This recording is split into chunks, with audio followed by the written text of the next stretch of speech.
Conspiracy Coffee. So I am out here in my neck of the woods, Salinas, California, which is basically considered the armpit of California, but it's not that bad. It's really close to Monterey and everything. It's a nice spot, actually. We pay too much to live here, but I just wanted to put something out here on my channel to get some people a little more conscientious. There's the hats.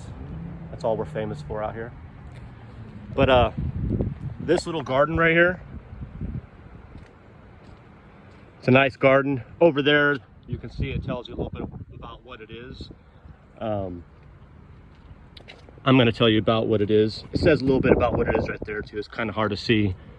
Actually, you should be able to get in there and walk around and look at the bonsai trees and such. But due to COVID, we cannot see any historical monuments like this, apparently. But I'm going to tell you a little bit about it anyway. I'll tell you about what that sign says, and then I'll put some pictures in the thumbnail on this so you can read it yourself. This here is a rock, and it talks about something that happened in 1942 right here in this little town of Salinas.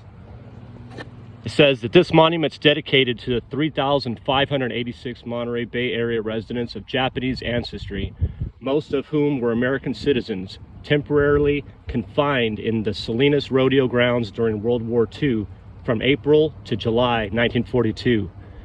They were detained without charges, trial, or establishment of guilt before being incarcerated in permanent camps, mostly at Poston, Arizona.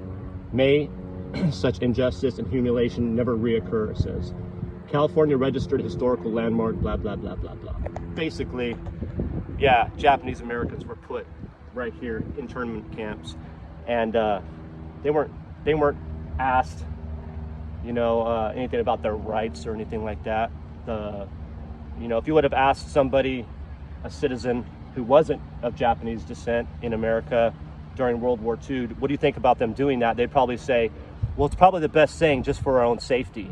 You know, just for our safety. We don't know. Those Japanese people could be working for the other government, right? It'd be easy to say that.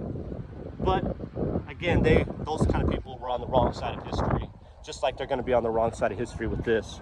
So if you are all about that mandatory jab, that mandatory vaccine card, that mandatory cloth over your face, that reminds me a lot of Sharia law. Yeah, people don't know a little bit about Sharia law, but that's because people are too busy working, not paying attention to what's going on around them. Some people are, so hopefully you'll give us a little time and credibility to convey the information from the research that we've had time to look into.